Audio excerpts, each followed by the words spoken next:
arrodillamos, es cierto, frente a esas imágenes, pero nadie cree que esas imágenes son Dios o diosa o dioses. Nosotros nos postramos, nos arrodillamos para adorar a Dios, para hablar con Dios, no ante imágenes de barro. Entonces acá ven que no todo acto de arrodillarse ante imágenes es idolatría. Acá lo vieron con Josué. Entonces vamos a ver qué nos enseña Pablo en Primera de Corintios 8:4. Dice así la palabra de Dios. Sabemos que un ídolo no es nada en realidad y que no hay más Dios que el único. Muy bien, aquí Pablo en Primera de Corintios 8:4 nos dice que los ídolos en realidad no son nada, son simples pedazos de madera o simples imágenes que no son nada. Idolatría es creer que algo es Dios y aún así esos ídolos o esas imágenes no son nada. Hay diferencia entre imagen e ídolo. Y entonces vamos a hacer unas reflexiones. Ahora que ya hemos visto la palabra de Dios, vamos a hacer unas reflexiones. Reflexiones con respecto a lo que surgió con todos estos, digamos, estos comentarios totalmente desinformados y también con mucha malicia. Bueno, aquí la reflexión que aquí tenemos es que el Papa no se arrodilló ante la Pachamama, ni los obispos que estaban allí presentes, ni el público presente, todos católicos por supuesto, en el Vaticano, ¿verdad? Todos seguramente católicos. Nadie cometió idolatría, solamente los bailarines como parte de su coreografía.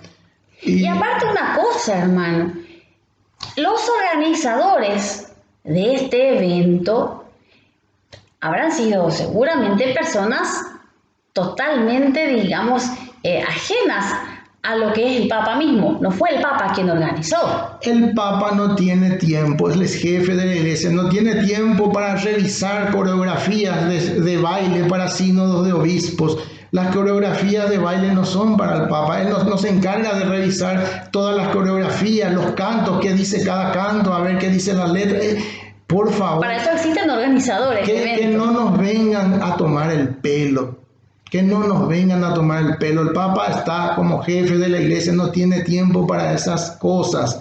Pero ahora también, hermano, surgen algunas conjeturas, algunas preguntas. Así es. Acá lo que podemos reflexionar a la luz de esta palabra, de la palabra de Dios, y a la luz de estas imágenes que vimos, es que al Papa le quisieron tender una trampa, que haya un escándalo en la Iglesia Católica y todos culpen al Papa de que él introdujo idolatría en el Vaticano. Y eso es lo que ahora estamos demostrando con la palabra de Dios, que es totalmente falso. Entonces, en base a estas reflexiones que hicimos, de que el Papa no se arrodilló y que es evidente que le quisieron tener una trampa, vamos a hacer ahora unas preguntas, hermana. ¿Qué te parece? Sí, la primera pregunta que viene a mi mente es por qué los obispos presentes en ese acto cultural no avisaron al Papa Francisco de que había estatuas raras que podían causar un escándalo. Pues podían avisarle al Papa antes, porque él llega, luego que estaban todos presentes ya un buen tiempo, llega a ese lugar. Claro, esa es la primera pregunta que surge. ¿Por qué no le avisaron? Le podía decir, Santo Padre, ¿por qué mejor no suspende este acto para otra oportunidad? Porque hay algo raro, queremos averiguar bien qué está pasando, Santo Padre, porque puede crear un escándalo en la iglesia. La segunda pregunta que surge es, el Papa no estaba presente. Después del Papa vienen los obispos en la jerarquía de la iglesia. ¿Por qué los obispos tenían? Porque ellos tienen suficiente autoridad para decirle a esos bailarines, escúchenme una cosa, señores bailarines, yo les pido mil disculpas, yo respeto su cultura, pero acá esto puede crear un escándalo, así que quiten estas imágenes y bailen todo lo que quieran, pero sin imágenes. Podían hacerlo esos obispos que estaban presentes, sentados y que recibieron al Papa con aplausos. Y sin embargo, hermano, luego los obispos empezaron a criticarlo al Papa. Claro, Apenas el Papa se retira y se sube en su auto, porque vimos que después de rezar el Padre Nuestro, se retira, se sube en su auto y ya comenzaron ahí los obispos a postear críticas, que es un idólatra, que esto y que lo Obispos otro. y sacerdotes también. Y esto es sorprendente, aquí vemos que fue una trampa que ya orquestada. Que en realidad no los estamos juzgando, Claro. porque la palabra de Dios dice que ellos son nuestros sacerdotes. Son nuestros sacerdotes. Pero nada más que estamos exponiendo lo que los hermanos nos cuestionan y nos preguntan para que aclaremos. Aclaremos, nosotros estamos relatando nada más lo que muestran las imágenes. Y vean ustedes qué raro, porque mientras el maestro de ceremonias estaba anunciando que el Papa iba a dar unas reflexiones, tenía un discurso en la mano, un discurso que le prepararon, algo le dijo para que no lea ese discurso y reza el Padre Nuestro. Todos se sorprendieron, los obispos que estaban al lado de él se sorprendieron y se tuvieron que poner de pie a rezar el Padre Nuestro con él. Así mismo. Entonces es obvio que el Papa es un ungido de Dios y tiene el Espíritu Santo y él escucha la voz de Dios.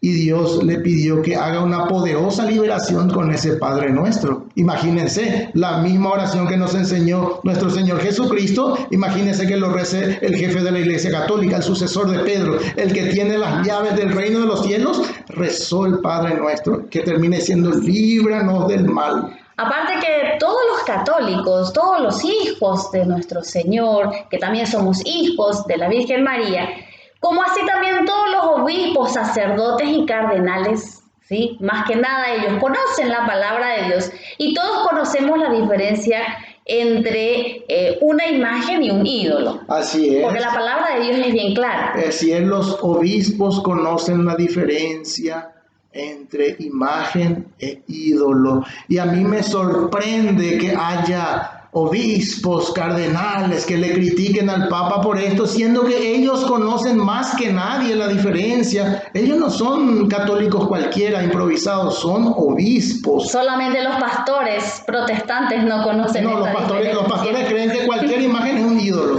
Sí. Muy bien, hermano. Bueno, ahora viene la pregunta del $1.000.000. Ahí está. Le critican estos obispos al Papa porque permitió que se haga ese acto de, que según ellos dicen, de idolatría en el Vaticano. Y hemos visto lo que dice la palabra de Dios. La idolatría pasa en el fuero interno de una persona, en la mente y en el corazón. Solamente adentro de una persona está la adoración. La adoración. Así. ¿Cómo puede el Papa pararse y irse y patear esas imágenes y decir, ustedes son unos idólatras? ¿Cómo el Papa puede saber? Lo que pasa por dentro de esa persona. La Pachamama es la representación de la Madre Tierra, así dijeron. Es un show artístico, cultural. Claro, es la representación de la Madre Tierra. Y si esos bailarines que vinieron de la Amazonia, esos indígenas, se arrodillan, ¿cómo el Papa puede saber si ellos se arrodillaron ante la Pachamama como si fuera diosa o ante el Dios Altísimo que hizo la creación? Porque la Pachamama simboliza la creación. ¿Cómo saber si esos indígenas le adoraban, le agradecían al Dios Altísimo por la creación?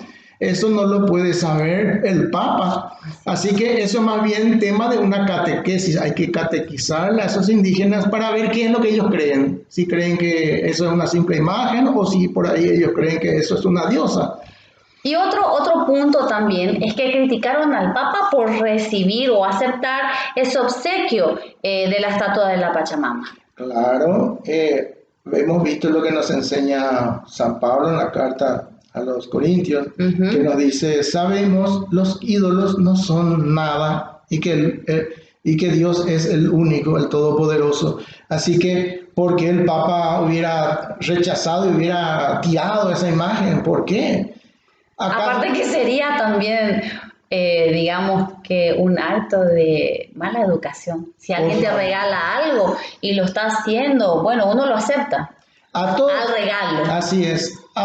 A mí me sorprende, si un católico cualquiera critica, yo no voy a dudar de su buena fe, porque los católicos pocos son los que han visitado el Vaticano y han visitado el Museo del Vaticano, Pero los obispos que están ahí, los que estaban ahí, conocen el Museo del Vaticano, saben lo que hay ahí en el Museo del Vaticano. Y que está lleno de obras de arte, Obras de de arte. esculturas, de pintura, gobelinos. Claro, que obras de arte que la iglesia los recibió como donaciones a lo largo de sus 2000 años. Y a mí me encanta esa obra de arte que estén en el Vaticano, porque demuestran que nuestra iglesia tiene 2000 años, que venimos de Jesucristo, no como los protestantes que se fundó hace 10 años, hace 20 años, hace el más viejo hace 500 años. Así. Entonces, la misma Capilla Sixtina está pintada por este famoso artista que todos conocen. Así es. Para muestra basta un botón, solamente 10 segundos. Les voy a mostrar lo que hay en el Museo del Vaticano para que vean si los obispos están actuando de buena fe o no tan de buena fe. Vamos a ver. Vamos a ver. Aquí vemos una de las salas del Vaticano. Aquí vemos unas estatuas egipcias, otras estatuas, bustos. Aquí vemos otras imágenes de ciertos personajes. Sí. Está el Museo del Vaticano. Muy bien, mis queridos hermanos, y así hemos apreciado una de las salas o lugares, digamos, del Vaticano donde existen numerosas obras de arte. Son obras de arte, no son ídolos, porque nadie cree que eso es Dios. Y me sorprende que esos obispos digan que el Papa cometió idolatría, introdujo idolatría en el Vaticano. Eso no es cierto, esas son mentiras y los obispos lo saben. En conclusión, hermano, ¿qué podemos decirle a nuestros hermanos que están siempre avidosos de conocer la verdad? Sobre todo lo que la palabra de Dios dice. Conclusión, hermano. La conclusión es que el Papa jamás introdujo ninguna idolatría, no cometió ningún pecado, y eso lo saben muy bien los que lo critican. Ellos están queriendo confundir al pueblo católico para alejarlo de la iglesia y que no estén en comunión con el Santo Padre, el Papa, el que tiene las llaves del reino de los cielos. Y dadas las circunstancias, podemos percibir que hay obispos, con esto podemos comprobar, podemos ver, podemos percibir que hay obispos que no le obedecen al Papa, no defienden al Papa y encima de todo se pasan criticándole por todo. Esos no son obispos católicos, son vulgares protestantes. Se podría decir inclusive que son anticristos. Trabajan para el anticristo. Jesús ya nos profetizó que en Lucas 22:31 Jesús profetizó: mira, Simón, que Satanás ha pedido permiso para zarandearlos como el trigo, pero yo he rogado por ti. Jesús ruega por los jefes de su iglesia, Jesús ruega por Pedro, Jesús ruega por los sucesores de Pedro, Jesús. ¿Ustedes creen que la oración de Jesús no es poderosa? Claro que es poderosa. Y Jesús ruega por el Papa Francisco. Amén. Así es, amén. Muy bien, mis queridos hermanos. Hasta aquí entonces todas las dudas y las preguntas que nos hicieron acerca de la Pachamama. Ahora ustedes ya saben y ya conocen la verdad. Gracias a todos siempre por estar aquí, por darle un me gusta y por compartir esta página. Gracias, hermano, por estar aquí. Paz y bien.